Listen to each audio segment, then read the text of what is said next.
some have made this about politics, but again, you know that the voice of Peter Obi has been one that has been standing very strongly in this current administration. He has actually been an opposition in the sense of speaking up against things that he doesn't approve of. Right from the end of the last election. Honestly. And very consistent. Very, very. You would think that by now he would be tired, but there's no slowing him down. Yes, and it's not just speaking or releasing statements. He does walk the talk.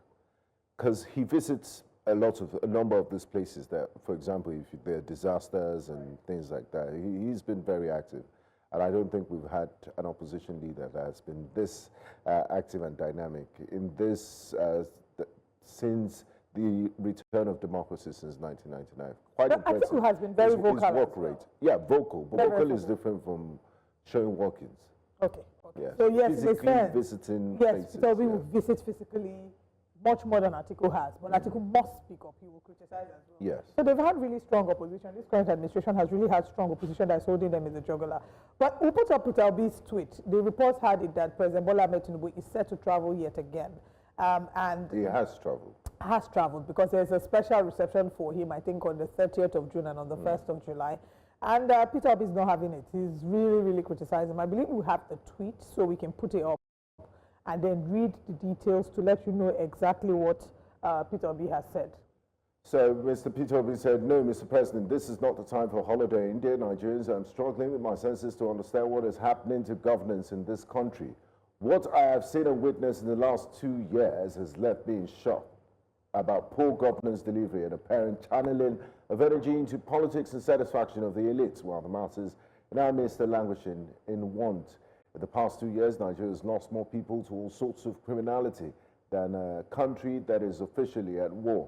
Without any twilight, Nigeria ranks amongst the most insecure places in the world. Nigerians are hungrier, and most people do not know where their next meal will come from.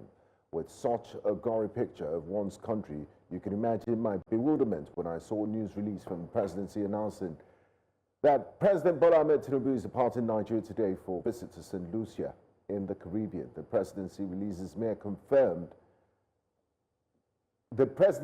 I beg your pardon, merely confirmed an earlier news report since last week where the Prime Minister of the Caribbean country, I guess, Philip J. Pierre, announced at a pre-cabinet briefing on Monday last week that President Tinubu is expected to depart Nigeria on Saturday, June the 28th for St. Lucia for official engagement and private leisure time. Well, just to highlight that the Special Advisor on Information and Strategy, Bayo Onanuga, had said on Friday that the President will visit St. Lucia on Saturday for a state visit as part of the efforts to deepen ties with the Caribbean nation and strengthen South-South cooperation. And the traveling is not ending there because from there, he's traveling to Brazil for the BRICS summit. So Peter Obi is not having it, and he says there's been a lot of traveling. And we decided to, yes, that's the tweet, the State House press release whereby Onanuga explained what was happening. He says, like many Caribbean nations, St. Lucia has a significant population of African ancestry.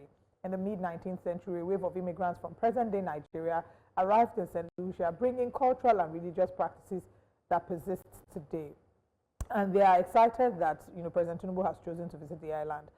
But the question I think that comes to mind is, first of all, is this a good idea? Maybe it's not a bad idea, but is this a good timing? That's where the issue is. The criticism has come as to why was it a necessary trip to make, especially with regards to the fact that there have been Nigerians, which Peter Obi made reference to, Nigerians who have had to face really difficult times as a result of insecurity that presidents could not visit. He visited, we saw what happened in Benue and the fanfare that was what was supposed to be some sort of a mourning season became like very sober, became some interpreted it as looking celebratory because it declared a public holiday. The children were under the rain, waiting to welcome the president to a state that was mourning the loss of its citizens. And then Yelwata, the president could not even go to Yelwata because it was a heavy downpour, there was flood. So the question then comes to mind, like, are these people really priority? And then there comes also the analysis of how many times the president has traveled. Remember that last year, that was the core of the conversation because any small thing President Tinubu has moved, any small thing President Tinubu has traveled. So there was a compilation done of the number of times that the president has traveled. And we have a graphic photo to show you about it and to let you sort of know how many times this trip has been made. I'm just going to quickly run through it. So yes. President Tinubu's foreign trip so far. May 29, 2023 to date, he's traveled to France 6 times, where he has so far spent a total of 51 days. That's what you call bonjour le merci. Bonjour le merci. January 2025 alone, President Tinubu spent 12 days out of 28 days in January on foreign trips. February 2025, President Tinubu made a private visit to France en route to Addis Ababa, Ethiopia for the African Union Summit. Okay. April 2025, President Tinubu made his 5th visit to France this year on a working visit. Let's move on from April 2025 now to the next one, to look at still talking of May 29, 2020. Of course, yeah, we've gone through these details. These are some of the dates and the numbers. Okay, moving on to May. May 2025, President Tinubu made a short working visit to France after attending the inauguration of Pope Leo the 14th in France. June 2025, private visit and vacation to St. Lucia. That's the one that we're talking about. 1/12 of President Tinubu's time since assuming office has been spent outside Nigeria. Between January and June 2025, President Tinubu has made over 6 foreign trips across multiple continents. I mean, there are different ways to look at it. But our focus this morning, I guess, is on the St. Lucia trip. St. Lucia is in the Caribbean, and it's kind of, it's very far from Nigeria. And St. Lucia to Brazil too is going to take some time. But looking at the duration, he wouldn't have spent more than 48 hours at St. Lucia. I think that is negligible. But they'll also argue that, you know, he's using taxpayers' money, so it's kind of a big deal to them, especially looking at the current security climate in the country. That should you be holidaying in this very sensitive period of our nationhood, and that's what Mr. Peter will be highlighted. But the presidential handlers, you know, they resort to language like, you know, he's being mischievous, is this and that, and I feel that's a bit too much. You can, I know you're doing your job, but there are ways of doing it without necessarily sounding insulting. Again, address the issue. It is the issue of body language, right? It is the issue of body language. Even the Holy Book says, all things are lawful, but not all things are expedient. It might not be overtly wrong for you to make this trip, but does this signal to your citizens a lack of care, a lack of compassion? And if it does, then maybe abort mission. But it's not our position, or it's not our place to determine. You decide. Let us know what your thoughts are regarding President Bola Ahmed Tinubu's trip. Do you think that you know, all is well, there's no issue there, and Peter Obi is just raising unnecessary dust? Or do you agree with His Excellency Peter Obi's standpoint regarding the trip? You can drop your comment on YouTube. I'll quickly check on YouTube and take maybe 1 or 2 comments. At News Central TV, we're streaming live on YouTube. We'd love to take your comments. But let's move on from that story now to another story where President Goodluck Jonathan, the former president of Nigeria, sat down in a one-on-one interview and explained what had happened during the time of President Yar'Adua, and, you know, talking about how he transitioned, was supposed to have transitioned from vice president to acting president, and how there was a lot of politics, or do I say politics, that happened behind the scenes. But let's take a look at the video. There's always balancing between North and South, Muslims and Christians. And Yar'Adua was a Northern Muslim, was the president. And he took over from a Southern Christian, Obasanjo, who ruled for 8 years. So definitely the Northern Muslims wanted Yar'Adua to at least do 8 years before he could come back to the South for another, probably a Christian, to take over. But well, the health issue came up, and it was the problem. And that is why even to allow me to act was an issue. When Yar'Adua was going for the medical checkup, actually a letter was written. Of course, the Constitution says that for the Vice President to act, the President would send a letter to the Senate and the House of Reps, informing them. That letter was written, but the person who the letter was handed over to, I will not mention the name to you now, was one of the aides of Yar'Adua, refused to submit the letter to the National Assembly. And Yar'Adua became so ill that he had no control of issues. So we had a country where the president was not available and there was no acting president. not mention the name of that aide. The aide Exactly, that's one of the biggest issues. Maybe he's saving it for, he's probably writing his memoirs. A book. Okay, and if he lets the cat out of the bag, will you buy the book? There are other things, of course, there are other things. There are other things that he's experienced that we will never have known. Still be exactly. If you're going to grant an interview, let's not do half and half disclosure. Just tell us the name. Let's understand who are the people that are into this sort of politics, because this book can be maybe people that are at the helm of affairs now, exactly. So we know who to be wary of. Responsible. Yeah. Yeah, and looking at that time, I mean, just going back memory lane, we remember Professor Shoyinka and a few civil society organizations did lead protests for the transmission of power to the vice president, and that was when we had this word, cabal. It was well used in our political lexicon in Nigeria that cabal had taken over. They didn't want to hand over to former President Goodluck Jonathan and all of that. So, but he acted very responsibly in that time. He didn't make statements to rock the polity until the passing of Goodluck Jonathan. But one of the passing of late President Yar'Adua. But one of the lessons we can learn from here is that strong institutions and no persons, regardless of how close you are to the presidency, should be able to usurp power and not act in the best interest of the country. And I really wish, like you said, he mentioned that person, so we'll know those who threaten and endanger our democracy. Well, that's that for that. But again, we open the floor for you to let us know your thoughts. But let's have a few reactions concerning this story. Nigerians, of course, have started reacting to the interview. The boy is good says, Jonathan, you are the problem. You were not supposed to run in 2011. It was the turn of the North. Using the PDP machinery, which you controlled as a substantive president, you staged a democratic coup against the aspirations of northern Nigeria, her people, and politicians, and stole the PDP ticket for 2011. I also have a blame for the Southeast and South-South and the Eastern Middle Belt PDP who encouraged your greedy ambition. Jonathan, I have on good authority that you were scheming to be president even before Yar'Adua died. You don't mean it. Wow. Little wonder Bola Tinubu, Chibuike Amechi, Atiku Abubakar, Rabiu Kwankwaso, Kawu Baraje saw through your game, impending instability, and switched to support Buhari, who he despised and hated so much, and you got pulled down. Nigeria has not recovered from the mess your greed brought upon, and now APC is destroying the little of what is left from Buhari to Bola Tinubu.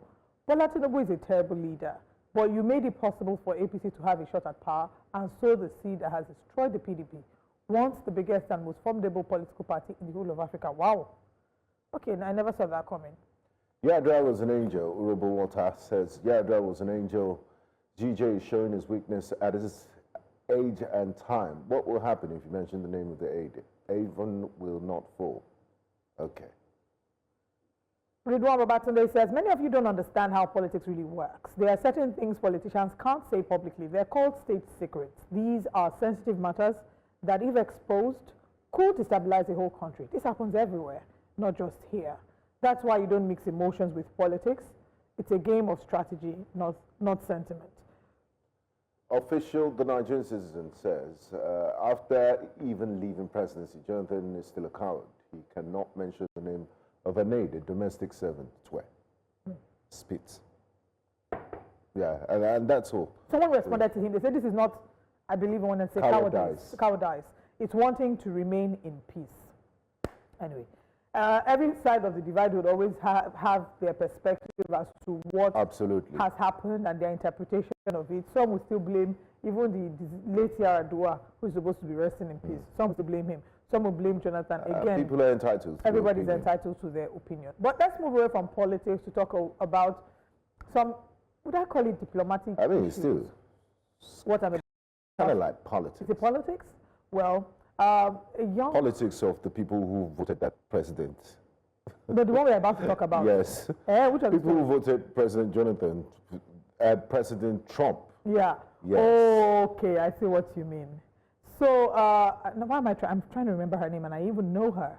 But an actress who's also a businesswoman tried getting into the United States. She was going for a fair. So there's currently a fair happening in the U.S. On her way there, she had posted about it on her Instagram. And then she had the B1, B2 visa. On getting there, she was denied entry into the U.S. after they saw her social media post. She had a video explaining her ordeal. Let's take a look. Hi everyone. I have thought of many ways to do this, and to be honest, none of it hurts any less. I have figured out in my head, should I tell you guys the truth or should I just play along with it? But I think the best is just to tell the truth. As you all know,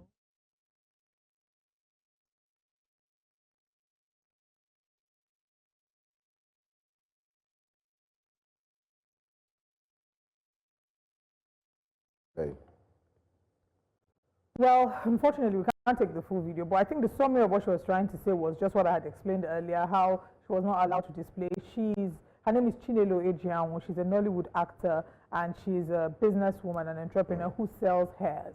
She was going on a trade fair in the US, in Houston, and she was not allowed. After they checked her social media, they detained her at the airport and they didn't allow her entry. Recall that last week on the show, we talked about the US putting a criteria for everyone opening their social media, and we're asking what of those who don't have social media. This is a classic case of what has happened. I mean, we're not quite sure, but it would seem that what happened here is that the visa that she had did not support the visa to sell there. That's some of the explanation that I've seen. You know, there are those who say that she had a B1, B2 visa, which doesn't allow for sales.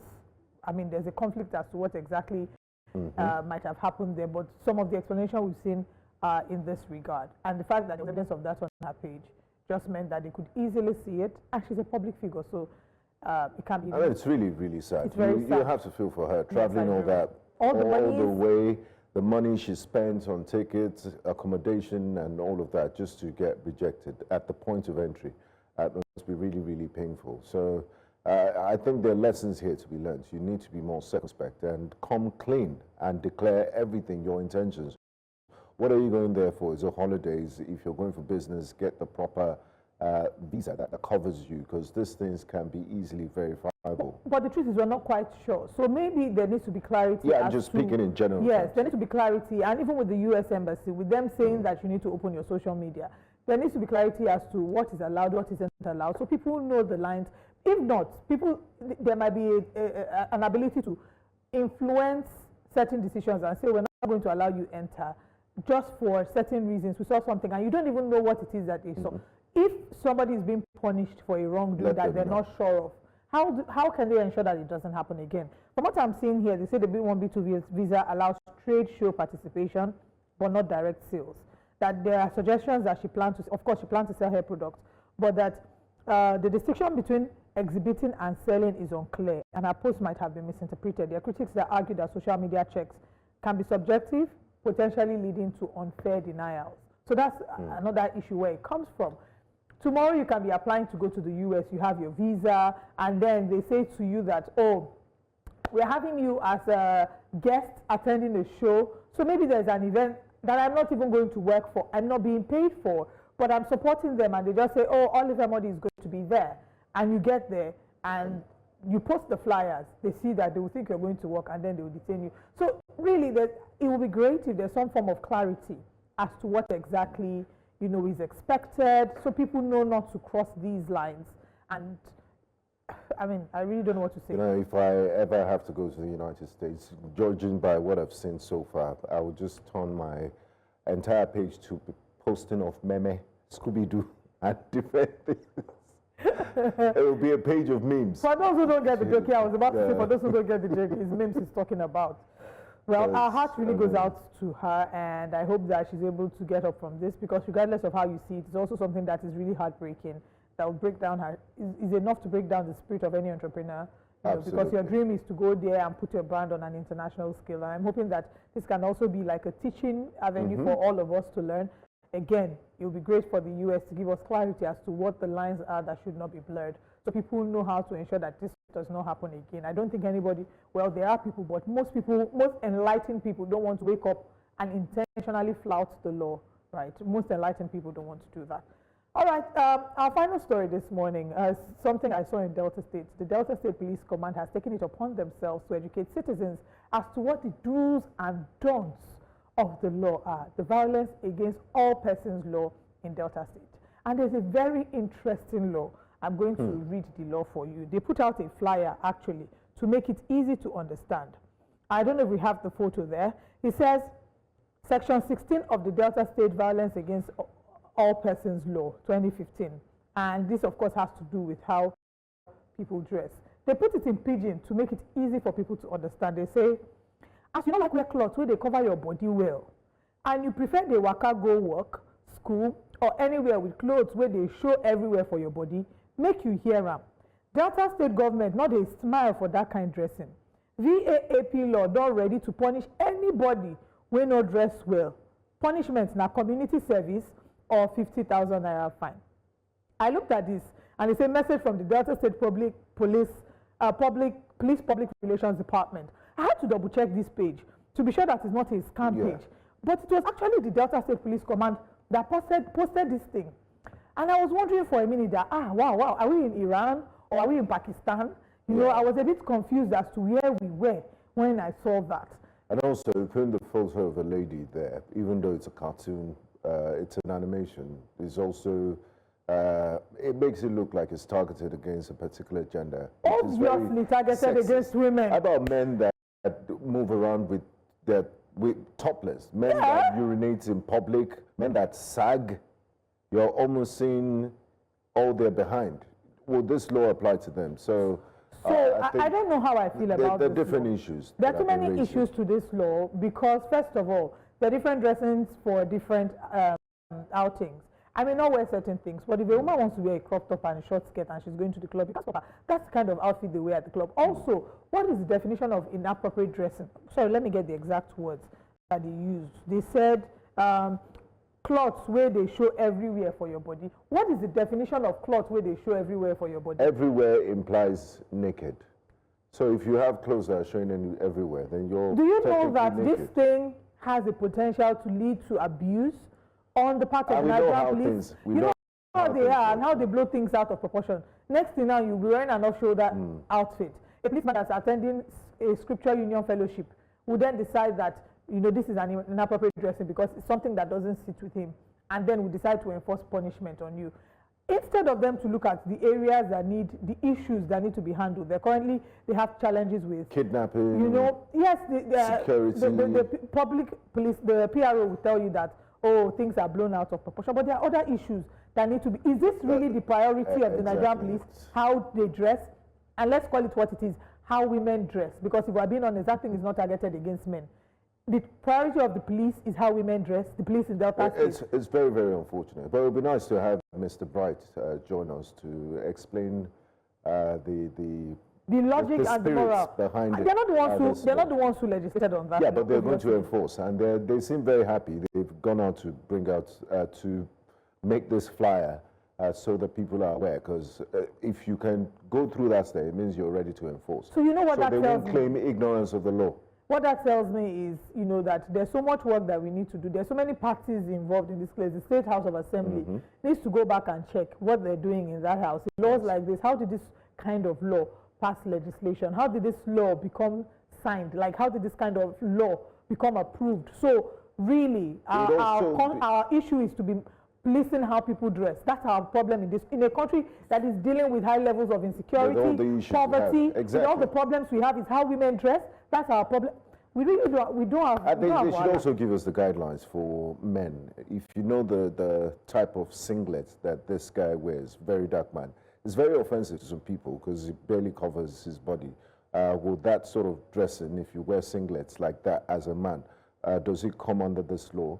If you're topless in public, if you're urinating in public, if you're sagging... We could just apply the penal code here now. So we'll just know that, okay, this same thing that happens in northern Nigeria. Let's just apply the penal code, because we know that even with the penal code that has attracted a lot of criticism from, you know, international human rights organizations with how strict, extremely strict, and in some way infringing on the fundamental human rights of citizens are. You know, if you are talking about the strictness of that, and we're seeing this happening in South Nigeria, I really don't know what to say. The Nigerian police wants to take a cue from HISPA. in Kano and Katsina. And Speaking different about parts of Hisbah, northern- on this show, we've spoken about, and we've had our reporter join us to talk about how people, the so-called Hisbah, have infringed on the rights of people, flogging in the name people, of enforcement. beating people in the name of enforcing what the law is. So in a country where we're still struggling with the excesses of the Nigerian police, they are coming to explain a law that says that if you don't dress well, that you'll be arrested. Or Community you pay service of 50,000 naira. 50,000. I know Arrest what, my in kids. Nigeria, it seems there are different sets of laws depending on your status in society. Because if you see those, the high-ups, the rich people in society, the millionaires and billionaires, they dare not try to enforce that law. If they stop them on their way to the club, they won't. But if they see somebody on a bike or in a tricycle, that's when you know that there are laws. That's when the muzzle would stand up. What a shame. Anyway, we'll look more into this. Hopefully we can get representatives from the House of Assembly and the relevant bodies that have to look at this. And maybe we should actually take a proper look into the Violence Against All Persons law to see what exactly the law says. In a country that boasts of high moral values, yet there are so many crazy things behind the scene. It just feels very hypocritical of us to do that. And I'm not one who would say that people shouldn't dress well. No. Personally, I think I'm conservative There's a time in my and place dressing. for But there's a time and everything. place. We don't really have time for this nonsense. We have too many problems to deal with than to be policing how women dress. It's such a shame and it's an embarrassment.